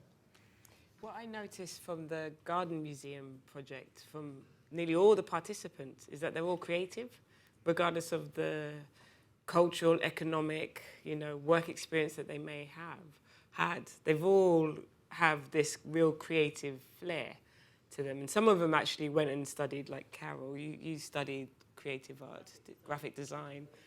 And so sometimes, like horticulture, gardening is seen as this other thing, when actually it's really connected to a lot of things that people are interested in. And I wonder if that would be a way in through industry, work experience, fashion. Yeah. I'm just going to interrupt a bit. We've got a question. I'm really sorry, I'm not going to have time right now. A question from you. And I know we've got two questions down at the front, and I think really, because we're running over, I'm going to have to keep it to those three questions, unless you will sit there and you're begging for more. it was a bit of a response to a few things that were said a little while ago, but one of them was with regards to apprenticeships, having started one myself later on, doing what a lot of people do, which is career change, and go into horticulture. I think one thing I wanted to say was, when you have an apprentice come in to your business, is the support there? Is the attitudes already there within your institution that are going to muddy the water for them later on? Because it's all well and good as encouraging young people from schools, from colleges. I mean, firstly, I think a lot of the problem comes with lack of diversity from the fact that these colleges are out in the middle of the countryside, not accessible via transport for inner city kids that are, you know, from diverse backgrounds. So if they can't get to college, they're not going to choose that course. It just comes down to that, doesn't it? But when you get that young person into your business, into your institute, in whatever, you know, form that may be, whether it's hard landscaping or soft or, you know, agricultural, whatever it is the support there? Are they going to have comments at the age of 16? I mean, I had it in my 30s. Oh, you're a girl. Oh, can you lift that? Oh, can you? And I can speak for myself. But when you're 16, 17 years old and you don't understand how social situations work, who do you go to say, a comment got said to me and I don't feel good about it? And I think that's something that we can do as an industry, is make sure that, as you've said, it comes from the top down, and those things are stamped out instantly for those young people, because there's no point putting them into that situation for them to last 6 months and think, I can't do this, I'm not supported, you know, I'm a female and there's no toilets. Like, you know, it has to be from every single side. So I know this is more of a statement than a question, but I think maybe it's more of a question to all of the people that own a company here. What is already going on within your industry? Can we do something there first before we bring these kids in? So not a question, sorry.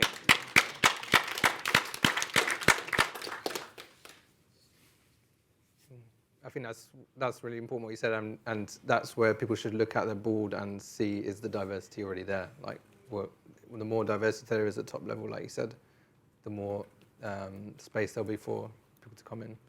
I think it's also, as you said, about the voice. That's the really important thing, especially when you get 16, 17-year-olds, is just saying to them, you know, tell me what you're feeling, tell me what you want, because a lot of the time they don't know what to say, they don't know how to verbalize it, they just don't know what to do. So the teenagers, exactly. Yeah. So, you know, just sitting down with them and over a coffee and just having a chat and just asking them, you know, what is the problem? What is it that we can do?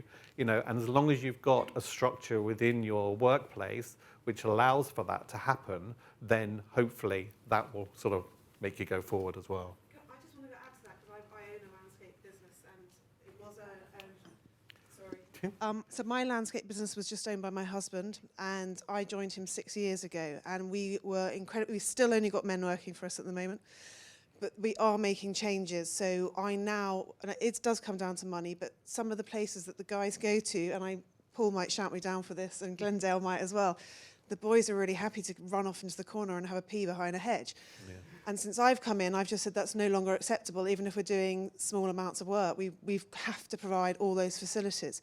So actually, we look at our margins, and I'm happier taking a smaller margin, knowing that we're providing that kind of infrastructure. And it's slow, and we're doing it more and more. And I've had some girls come in and work for us for a day. I'm really upset they haven't stayed with us yet, but we're trying to work to do more, definitely. So I'd happily talk to you more about that from a practical point of view. Just to counter that, and I'm sure Adrian will back me up on this, and there's some prominent contractors in the room here that I know as well. Welfare and conditions is really, the bar's really raised on that now. So that. You're commercial, though, because we're so domestic. It's just We're domestic as well. It's actually harder on domestic, you know, because you're not reliant on the client stuff. You're going to put your own welfare units in. That needs to be costed into the job. The client needs to be paid for it. If it's not costed and you need it, it still needs to be done for the guys and girls on site. Still no disabled lose, though. No. Sorry? Still no disabled lose, though. No, on site, yes. Yeah. Yes, it is Helen? also one of the calls that we get to our helpline a lot about the unavailability of toilets. There's a big tree over there, go use that. It's not changed over the years. It still continues. It's so depressing. Yeah. I'm sorry to have to say it's that. Terrible when we're talking about in 2021, isn't it? And even where they are provided on some sites, they're deplorable as well, isn't it? Too. So, but it is a big problem. And well, I just want we're struggling. We're on 4:15 nearly, and I'm not expecting everyone to spend the evening here. And there's a lady there who would like to ask a question. And there's a lady at the front who wants to ask a question. And then I've got another question here. So, are you guys happy for 5 minutes? Yeah. Yeah. So, right, let's go to this lady. Can I ask a question? You can I think we get kicked out of the building at 9 o'clock tonight. So as long as everyone's happy, you know, we've only got the Bali Awards tomorrow, so me and Adrian are happy to sleep here tonight, I think, you know. Okay, so I'm Natasha Goodfellow. I'm a garden writer, but I'm also the Honorary Secretary of the Professional Gardeners Trust. So again, this isn't really a question, it's hopefully something which might be helpful, because like Ashley and a lot of the other panellists have said, one of the big barriers to getting into the industry is wealth or lack of access to it. And there are organisations out there like the PGT which do give grants, both to people who have a lot of work experience and want to be professional gardeners, but economics have prevented them from doing so, but also to professional gardeners who, you know, want to do a chainsaw course and don't have the funds right now. So it's just kind of, you know, to share that there is help out there for people to get into it. What did you say? The name of the... It's called the Professional Gardeners Trust, the PGT. Thank you. And yeah. Okay, thank you for that. It's very useful. Tilly, do you want to ask your question next? And then the gentleman behind you. So this might be a question mainly for Manoj, because I come from a similar kind of education background. I studied pattern cutting at London College of Fashion, and then when I graduated, I decided to move straight into construction. Completely different. So I was just wondering what you would say to people considering such a career change, kind of about acceptance and, yeah, that kind of thing. Okay. Happy in your career? Yeah. I feel like I'm treading water a bit, but it's good. You're enjoying it? Yeah. Brilliant. That's what I wanted to hear. Okay. Look, as I said before, I've gone through the whole shit and shebang of LGBT bullying, racism, all of that. We're not going to go into that anymore. But what I will say is that we spend hours of our lives actually doing jobs that we're not happy in, right? So why would you want to spend that many hours of your life doing something that you don't enjoy? Go and do something that you do enjoy, right? And actually, if that means that you have to step out of your comfort zone and you have to prove yourself, we all have to prove ourselves in life. I had to prove myself yet again when I actually entered the horticultural industry. When I entered the fashion industry, came out with an MA. I started at the bottom, worked my way up, went through design level, senior designer, head of design, creative director. Every step of the way I was proving myself. Left the industry, went back to school, entered another industry. Who knew me? Nobody, right? Had to prove myself yet again. So proving yourself means nothing. We all have to do it.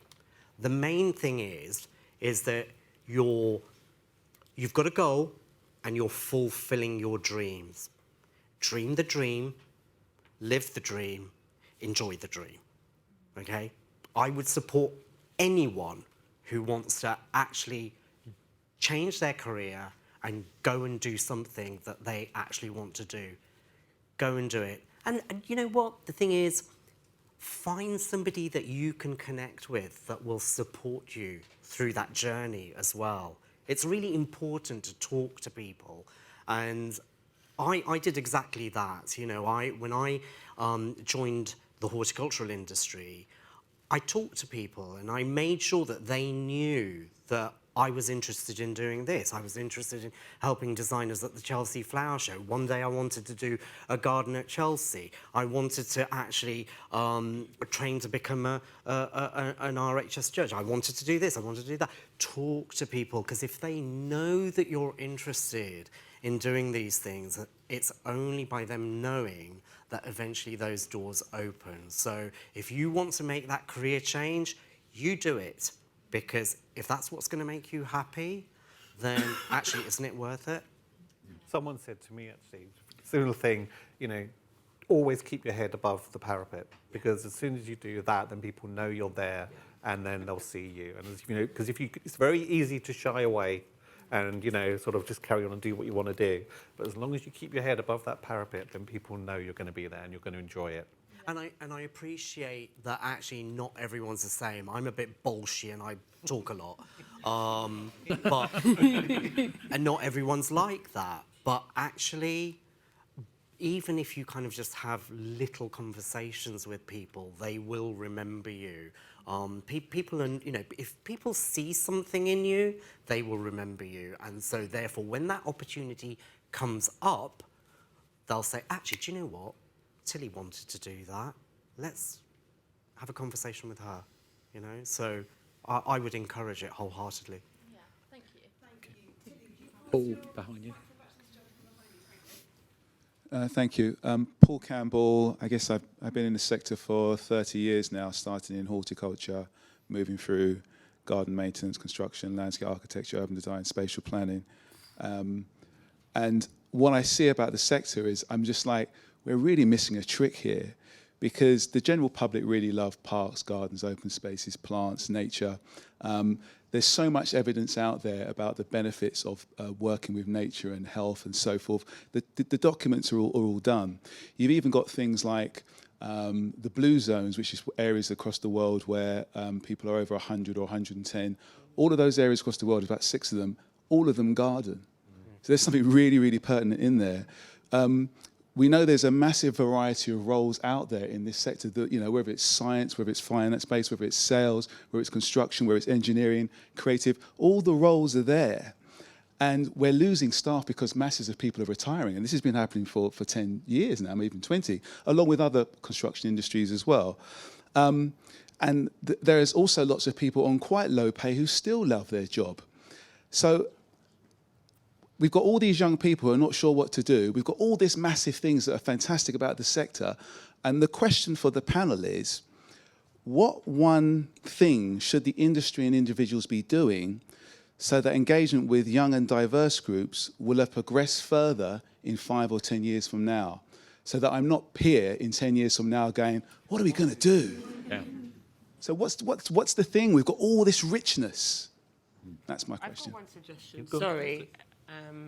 I think industry should all club together, and that university, that academic place, pay for it, because it's about money. So if you want young people to see the value and that they're going to go and get a degree or an MA or a PhD or whatever, then it needs to be paid for. And industry then has to lead the way, because you're the guys who are on the ground. And speak to universities. I would speak to universities and say, here's a group of us, we would like to fund 10 people from diverse backgrounds to do a course. And then you have a job for them. You know, there's a pathway, because that's what Snapchat's doing, that's what Apple's doing, it's what Amazon is doing. So in a way, you have to do the same thing. And actually, there's a lot of wealthy people out there who will want to have their name associated with something like that.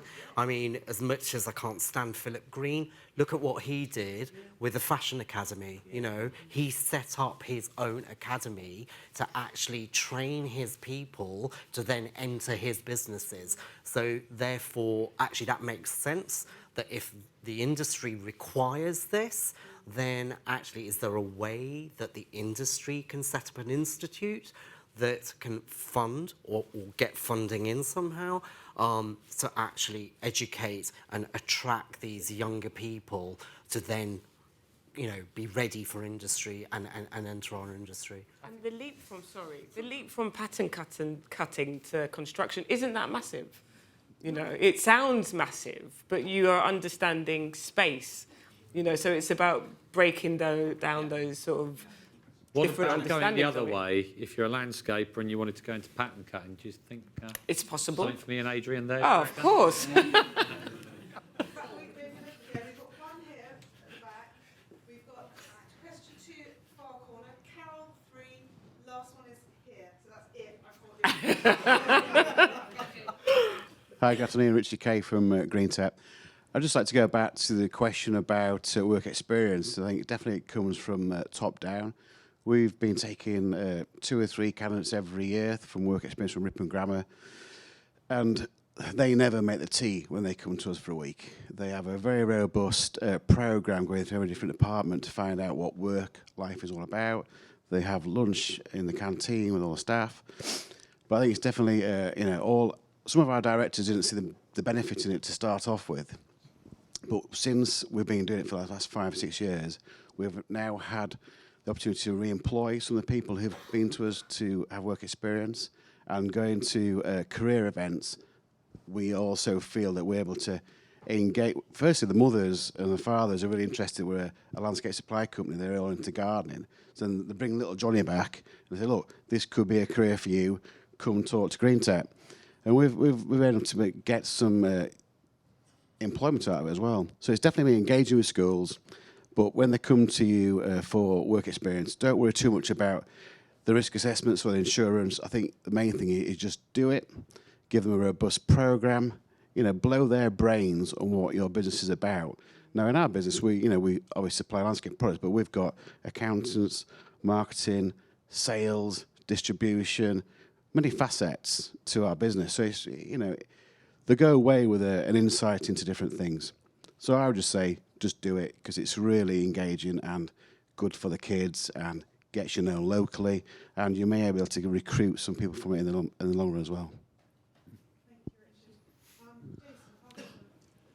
With our wonderful education system being just focused on exam results, how is the horticultural community going to get into schools and make a difference and get people into careers?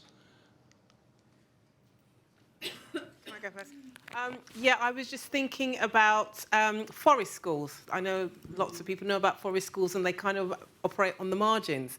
But I also know of a number of schools where you've got one individual, a teacher, who's just passionate about horticulture, and they bring it into the school and across the curriculum. So they do art, they do science, they do geography. They really just bring it in so it's alive. And I think if you could do something like that, starting at primary school, you really just, it becomes just part of their overall learning, you know, it becomes integrated, and then you kind of, you know, you scale it up. I think that, for me, would be a good place to start.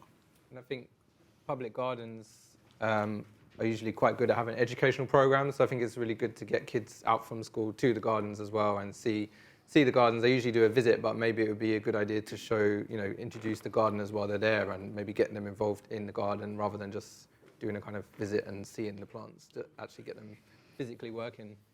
I think it also comes back down to, it's not also just educating the kids, it's also educating the teachers. Yes. Very much. And, you know, if we can get their heads turned and understanding what the industry is all about and how important it is, then hopefully it then filters down to them, and then it will filter onto the years that follow afterwards. So, you know, hopefully we can do that. Yeah, maybe we get in at the the inset training days that schools Yeah, yeah. have? Maybe Yeah. that's a road in. The RHS actually run an amazing program called Green Planet. I've been on there as a mentor, and you know, these kids have to do their own research. They've got to create a design for a garden, then they've got to create a model. They've got to find out all the names of the plants that they're going to include in the design, and there is some amazing talent out there. I was so shocked with some of the models that they had created. Now, you know, if they've got that talent there, then it is then up to us to be able to then nurture that. And it shouldn't, I mean, exam results, okay, who's interested in exam results? But if we can nurture that talent and then train them up for what the industry then requires, then actually that's a win-win. And that's what I think we've got to do. And if we can, I mean, we've already said this, that, you know, it is about mentoring these kids and introducing them to horticulture. And the more we do that, the more we get involved with that, then I think we've got an opportunity to actually bring some of those children into our industry as they go through the ranks. We're going to have to move on. Carol, your question. Yeah, it's a question and a statement, actually, because why not?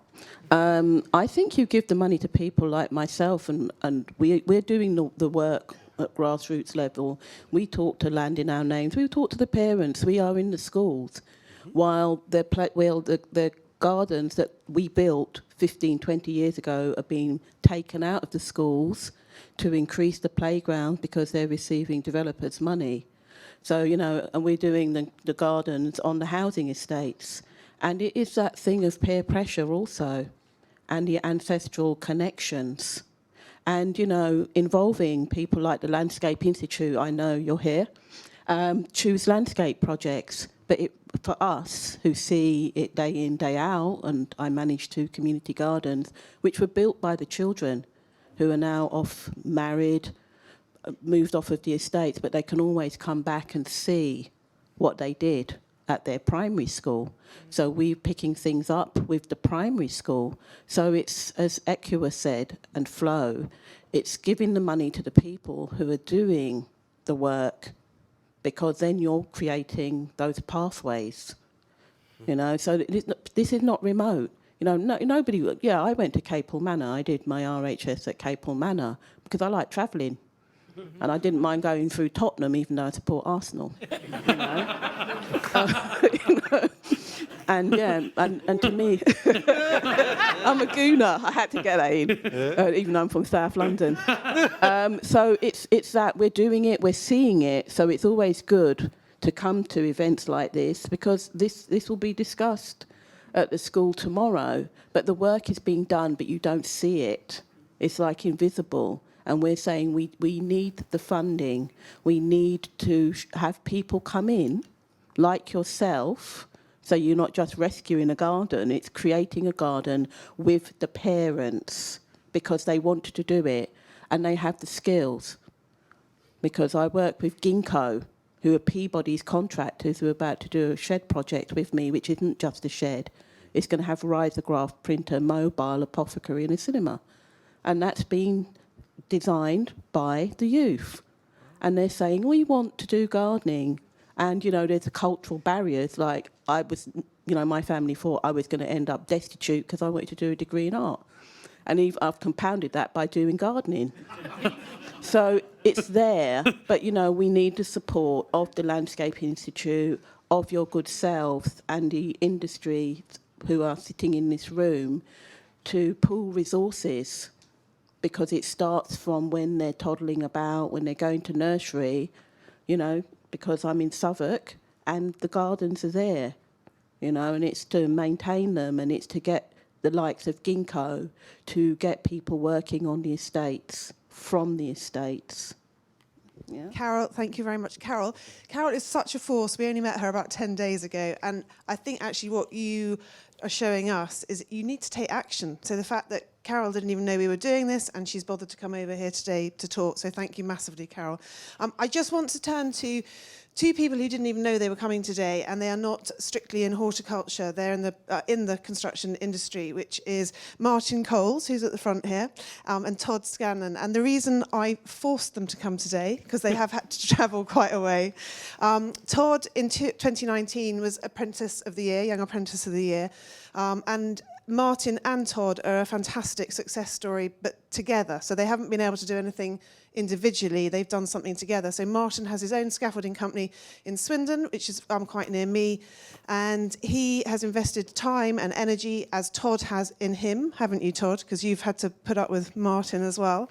And we have got a question around this, but if I can press the right button, I just want to see, there's a short video, which is actually Todd's mum having just saying thank you really to Martin, and what it does for me is it shows what actually happens at grassroots if you bother to invest in people that you perhaps might not have naturally invested in. So let's see if it works.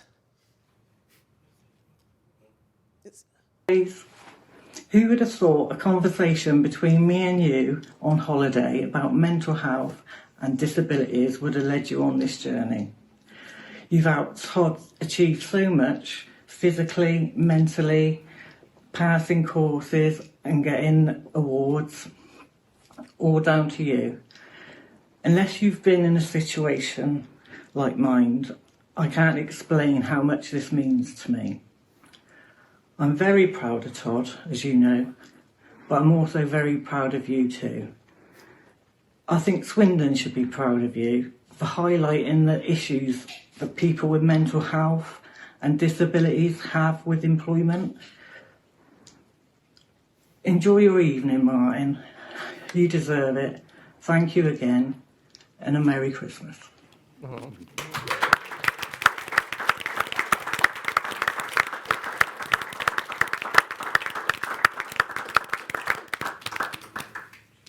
Well, that's a hard act to follow, isn't it? Now I got the short straw there, but on behalf of Todd Scanlon and Martin Coles, who are from Coles Scaffolding, they have a strap line which is #No Stigma Here.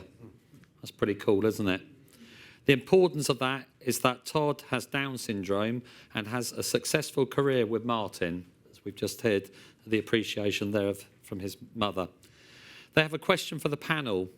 Do you think every company now has a moral duty to try and support someone into work who might perhaps normally be overlooked? I think we can all answer that unanimously, can't we? Yeah. Definitely. 100%. We all agree? Yep. Yeah. 100%. I think just to add on that today, when I was asked to come today to be the co-host with Tessa and Adrian, I came here more than anything because I wanted to learn more. I felt this is an area, a subject, and when I've met the panel previously and we spoke about it, I've tried to speak quite openly from the demographic, where I live and everything. I felt quite ignorant, not because I want to be ignorant, but I came here to learn more, and I've certainly learned an awful lot from the people in the room today, from the panel, and I'm going to continue to learn, and I'm going to make changes. I've already made changes. I'll make further changes within my organisation and how I think about people. So I've only just started this journey as a company owner. I know with Bali and the other trade organisations that we're working together, but I found it incredibly enlightening today. And I'm going through quite a trauma at the moment with one of my members of staff. And it would have been easy for me when I had a phone call a couple of days ago to pull out and not be here today. But I found it very therapeutic, and I see this as the start of a journey. So that's not the closing speech, but I just felt I felt compelled to say it. So I think.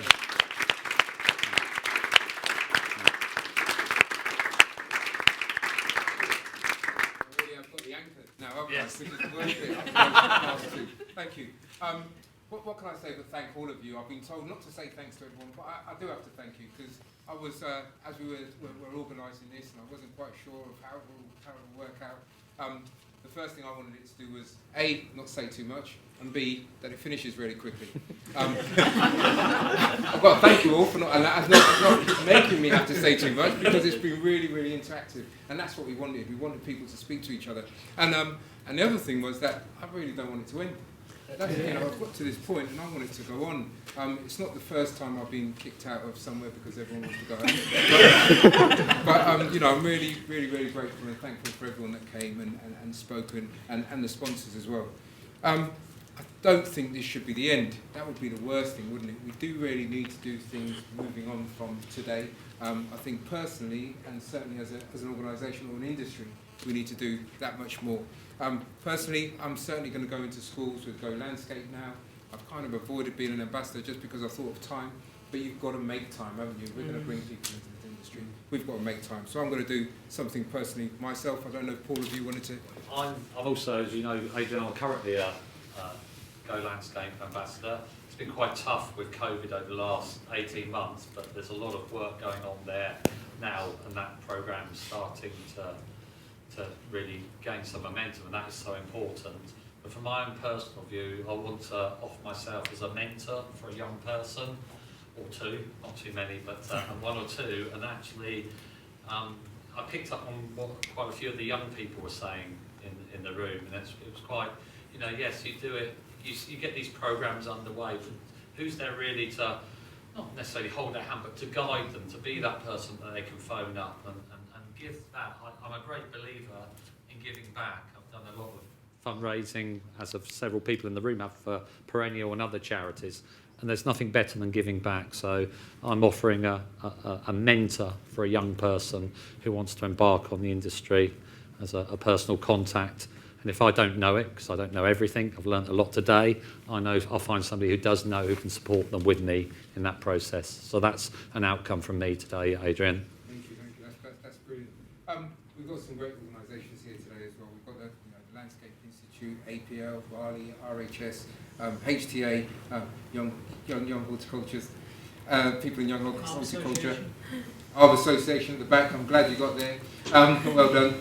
There's so many here, and we should be really working more together. You know, it's not a. I don't think we should see it as an issue. We should see it as a challenge. So today should also be the beginning of us working closer together around inclusion and diversity across the piece and inviting people into our industry. So thank you all again. I'm most pleased at the end here to thank. We've now got some equity ambassadors for Bali, and these are people that will really promote equality and inclusion, some headline people for us, and they are three of our panellists. Manoj is one of them. I'm really glad that Mark is, and also Ashley. So they've joined us as equity ambassadors. So thank you very much. It begins here, but I'm sure this won't be the end. So thank you all. Thank you.